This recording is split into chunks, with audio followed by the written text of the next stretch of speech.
नमस्कार, आप देख रहे हैं द इंडिया टॉप। मैं हूं आदेशपुरी। यूपीएससी का रिजल्ट घोषित हो गया। बिहार के शुभम कुमार टॉप किए। इसके अलावा टॉप 10 में 3 बिहार के कैंडिडेट थे।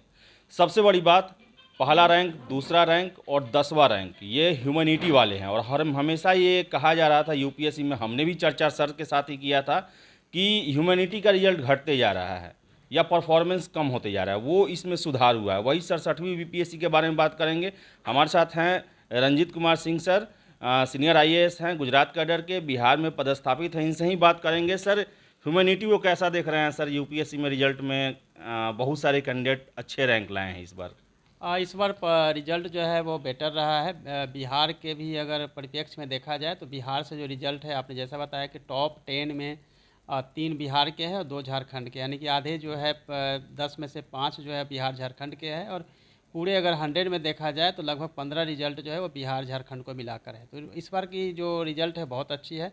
ह्यूमिडिटी बैकग्राउंड से भी अच्छे रिजल्ट आए हैं और ख़ास तौर से उत्तर बिहार से देखेंगे, उत्तर भारत से देखेंगे तो रिजल्ट बहुत ही अच्छा रहा है, जो कि एक मोटिवेशनल व्हीकल हो सकता है बिहार के बच्चों के लिए, जो बिहार के एस्पिरेंट्स हैं उनके लिए, कि वो तैयारी करेंगे तो निश्चित रूप से सफलता मिलेगी। और लगभग 5 साल के बाद देखने को मिल रहा है कि इस तरह के अच्छे रिजल्ट और बम्पर रिजल्ट जो है बिहार से हुए हैं। सर, कुछ वैसा ही पैटर्न जब आप दिया करते थे कि आईआईटी के स्टूडेंट थे, हिस्ट्री हुआ, फिलोसफी हुआ, हिंदी हुआ, ज्योग्राफी लेके वो अच्छे टॉप 10 में आया करते थे। क्या वैसे ही दिशा में बढ़ते हुए देख रहे हैं क्या यूपीएससी को फिर से? मैं फिर से देख रहा हूँ कि रिजल्ट, चूँकि बीच के 5-6 सालों में ऐसा रिजल्ट था कि पूरा टेक्निकल बैकग्राउंड से ज़्यादा रिजल्ट होता था।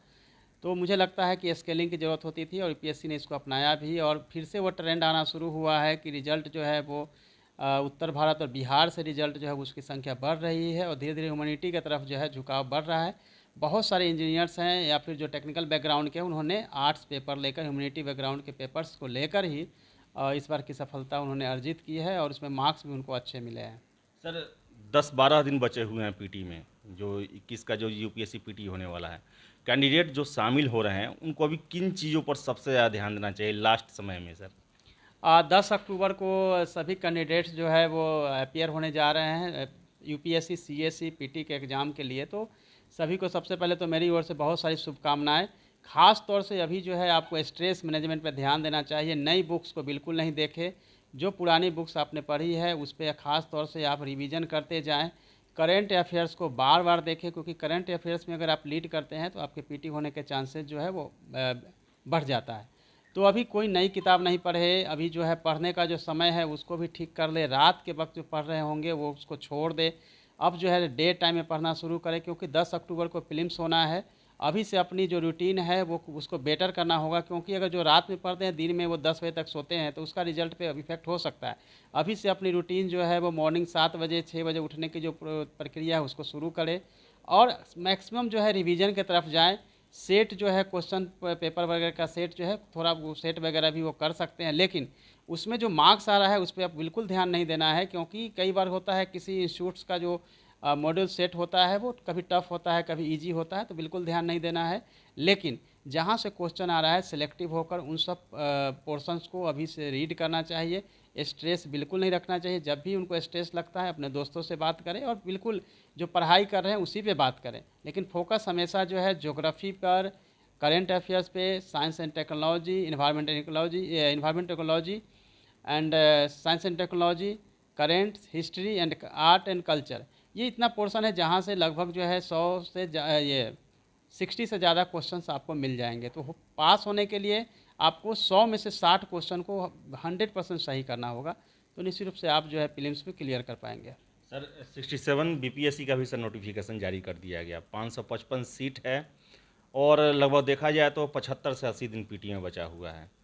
उनको क्या करना चाहिए फिलहाल से? आप तो हमेशा सर देते रहते हैं, उन लोग से बात करते रहते हैं, लेकिन 75 दिनों में 108 कट ऑफ पिछली बार गया था, 110 सेफ माना जाएगा। उसके लिए क्या करना होगा? देखिए, अभी जो है 67th बीपीएससी के बारे में बताऊंगा कि ख़ास तौर से फिर से मैं बोलूँगा कि बीपीएससी पीटी पास करना जो है एक बहुत टफ हो गया है, क्योंकि बीपीएससी द्वारा जितने सीट होते हैं उससे 10 गुना ज़्यादा ही रिजल्ट प्रीलिम्स में दिया जाता है।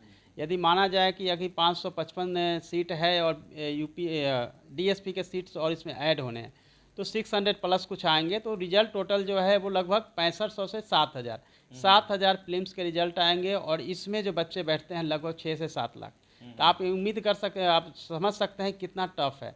अब टफ होने के चलते जो कट ऑफ कभी 90 होता था, आज 107 तक पहुंचा है। वो हो सकता है नेक्स्ट टाइम वो 110 तक पहुंचे।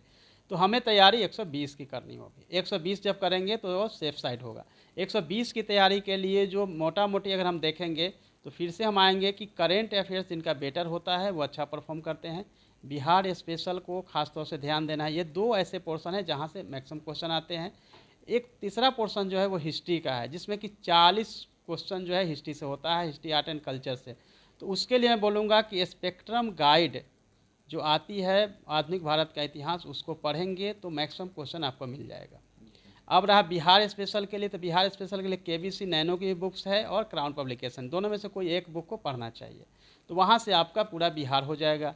उसी तरह विजन आईएएस का जो है या प्रतियोगिता दर्पण, दोनों में से कोई एक पढ़ना चाहिए, जहाँ से आपका करेंट हो जाएगा। तो अगर ये 3 सेगमेंट को अगर देखते हैं तो लगभग आपका क्वेश्चन जो है 100 के पास जाता है। लेकिन 100 से आपका काम होगा नहीं। अब जरूरी है कि आपको इकोनॉमिक्स से जो 10-15 क्वेश्चन आएंगे, पॉलिटी से 10 से 15 क्वेश्चन आएंगे, उस पर भी ध्यान देना है। इवन कि 10 जो मैथ से प्रश्न पूछे जाते हैं उसकी भी तैयारी और प्रैक्टिस करनी होगी। अब तक जो है कैंडिडेट केवल ए और या बी या सी जो भी उनको लगता था उसको कलर करके आ जाते थे। भाग भरोसे कभी 2 कभी 5 भी उनका सही हो सकता था। लेकिन अभी 10 के 10 पे तैयारी करनी होगी, ताकि उनका कम से कम 8 क्वेश्चन जो है मैथ का भी सही हो जाए। यानी कि आपकी तैयारी 120 की करनी होगी। और साइंस में देखेंगे तो साइंस में सभी नहीं पढ़ना है। साइंस में केवल आपको बायोलॉजी देखना है। बायोलॉजी में भी ह्यूमन बॉडी से, मानव शरीर से जुड़े हुए जो तथ्य है, फैक्ट है, उसी से प्रश्न पूछे जाते हैं। तो 9-10 की एनसीईआरटी की बुक से साइंस पढ़ सकते हैं। इकोनॉमिक्स के लिए बिल्कुल मोटी और कोई भी किताब पढ़ने की कोई ज़रूरत नहीं है। इकोनॉमिक्स के लिए केवल करेंट जो इकोनॉमिक्स है उस पर फोकस करें। और नॉर्मली जो है प्रतियोगिता दर्पण की एक सप्लीमेंट्री आती है, जिससे कि आप अपनी तैयारी को मुकम्मल अमली जामा पहना सकते हैं। तो ये पूरा का मोटा मोटा मैंने बता रहा हूँ वो है। अब प्रैक्टिस सेट भी करना चाहिए। 10 ईयर्स प्रीवियस 10 ईयर्स के जो प्रश्न है उससे भी अपनी प्रैक्टिस को करना चाहिए, जिससे कि आपको पता चले कि कितने क्वेश्चन आते हैं। लेकिन चूँकि बिहार बीपीएससी एग्ज़ाम जो लेती है उसमें 5 ऑप्शन होता है। ई जो होता है वो कहीं ना कहीं कन्फ्यूजन के लिए है और कन्फ्यूज करता है। इसीलिए कट ऑफ देखेंगे कि 100, अदरवाइज 120 भी कट ऑफ हो सकता था। तो ई वाले को ध्यान से, और ज़रूरत हो तो जब भी आप आंसर बनाएं तो हमेशा अगर आपको ए बी सी डी से अगर आंसर मिलता है तो ई पढ़ना ही नहीं चाहिए। ई पे तभी जाना है जब आपको ए बी सी और डी तक जाने के बाद आपको लगता है कन्फ्यूजन की स्थिति है, तो आंसर वो ई होगा। तो ई पे आप जा सकते हैं। अदरवाइज अगर आपको answer A B C D में जाके मिल जाता है तो नहीं जाना चाहिए। जैसे हो सकता है कि ये कोई क्वेश्चन का 2 आंसर हो, तो बिना समझे बूझे से ई पे जा सकते हैं। डी तक गए, आपको लगा कि अरे कोई आंसर तो मिल नहीं रहा है, जो भी क्वेश्चन पूछा है, आप ई पे चले जाइएगा, ई उसका आंसर होगा। बहुत सिंपल मैं बता रहा हूँ कि आपको एक टेक्निक है जिससे आप कर सकते हैं। लेकिन जैसे आपको आंसर चारों में से एक मिल गया है, इसका मतलब ई तो जाना नहीं है, ई आपको बनाना नहीं है। तो ये तरीका अपनाएंगे तो आपका स्कोर जो है बेटर हो पाएगा। ग्रुप में पढ़ाई करिए, शाम के स्टडी कम से कम बिहार स्पेशल और करेंट ग्रुप में पढ़िए, उससे ज़्यादा याद होगा। एक दूसरे से पूछेंगे तो ज़्यादा से ज़्यादा याद होगा। हर बिहार स्पेशल के बुक में अलग अलग फैक्ट होता है। तो मैं इसके लिए यही बोलूँगा कि सभी फैक्ट को याद रखिए। जो फैक्ट आपको मैच करता हो एग्जाम में उसको आप लगाइए। तो आपका जो है 120-30 की तैयारी आपको रखनी होगी, क्योंकि कट ऑफ जो है 110 तो मैं समझता हूँ जाएगा ही। सर एक और प्रश्न है सर कि बीपीएससी को आदेश आया है राष्ट्रीय पिछड़ा वर्ग आयोग का कि वेटिंग लिस्ट 64वीं के लिए जारी किया जाए। 15 दिन से ज़्यादा समय निकल गया, अभी तक जारी नहीं किया गया है, जबकि यूपीएससी अपने रिजल्ट के साथ ही 150 लोगों का वेटिंग लिस्ट जारी कर चुका है। तो सर क्या बीपीएससी को ये पैटर्न अपनाना नहीं चाहिए, जबकि अधिकारी ही ट्रेनिंग लेने गए थे, यूपीएससी काम देखने गए थे वहाँ पे? चूँकि ये तो बीपीएससी का अपना इंटरनल मैटर है, इसमें हम कमेंट्स कुछ नहीं कर सकते हैं। लेकिन इतना ज़रूर कहेंगे कि चूँकि ये बीपीएससी के लिए पहली बार हो रहा है तो थोड़ा टाइम तो लगेगा। लेकिन निश्चित रूप से चूँकि वहाँ जो चेयरमैन साहब हैं या दूसरे मेंबर्स हैं, सेक्रेटरी हैं, काफ़ी काबिल हैं, इसीलिए मुझे उम्मीद है कि सब कुछ स्मूथ हो जाएगा, अच्छा हो जाएगा। सर स्केलिंग की आपने बात किया, क्या चांस है बीपीएससी में आगे स्केलिंग होगा? क्योंकि 64वीं का अगर रिजल्ट देखें हम तो उससे ह्यूमैनिटी वाले थोड़ा डरे हुए हैं उसको लेकर। नहीं, कई बार होता है, पहले भी जो है हम लोग का स्केलिंग होता रहा है। यूपीएससी भी बीपीएससी भी स्केलिंग करती रही है। और चूँकि कुछ सब्जेक्ट अगर बूम हो रहा है तो निश्चित रूप से उस पर जो है स्केलिंग होगी। सर एक अंतिम प्रश्न, बहुत सारे कैंडिडेट यूपीएससी में अंततः सेलेक्ट नहीं हो पाए, मायूस हैं। 64वीं के भी कैंडिडेट जो हैं अभी तक वो अभी उबर नहीं पाए हैं, वेटिंग लिस्ट का भी इंतजार कर रहे हैं। क्या कहना है सर उन लोगों के लिए? फिर 10 अक्टूबर है, 12 दिसंबर है, उसके लिए कैसे तैयार रहूँ?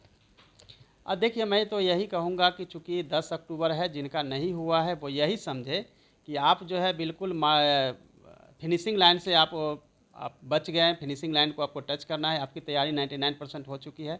उत्साह के साथ तैयारी करते रहें, क्योंकि आपको पहले देखना पड़ेगा कि आपकी कमजोरी कहाँ रही जिसके चलते आपका नहीं हुआ या असफल हो गए। उनके लिए मैं यही कहूँगा कि आप सफलता के लिए कंटिन्यू प्रयास करिए।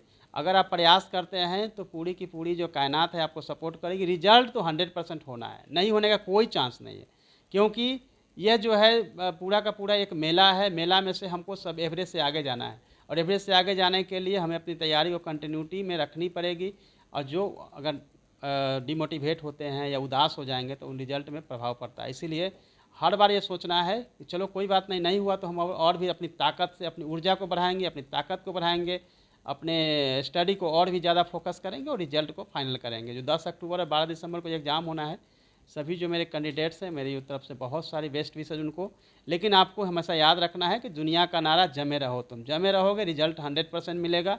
और रुक जाना नहीं, तुम कहीं हार के कांटों से निकलेंगे, आपके बाहर जो है कांटों से आने वाली है। तो यही मैं लास्ट में कहूँगा। ठीक है, तो रंजीत सर थे, इन्होंने साफ कहा कि तैयारी कैसे करना है आपको 10 अक्टूबर जो यूपीएससी पीटी होने वाला है उसको लेकर, और 12 दिसंबर 67वीं बीपीएससी पीटी को लेकर। और सबसे बड़ी बात, पेशेंस बना के रखना है, तैयारी में नया जो प्रयोग जो है उसे अपनाते रहना है, और ज़्यादा पुस्तक नहीं पढ़ना है, एक ही पुस्तक को बार बार पढ़ना है। तो फिलहाल इस वीडियो में इतना ही। वीडियो पसंद आए लाइक शेयर करें, हमारे चैनल द इंडिया टॉप को सब्सक्राइब जरूर कर लें। धन्यवाद।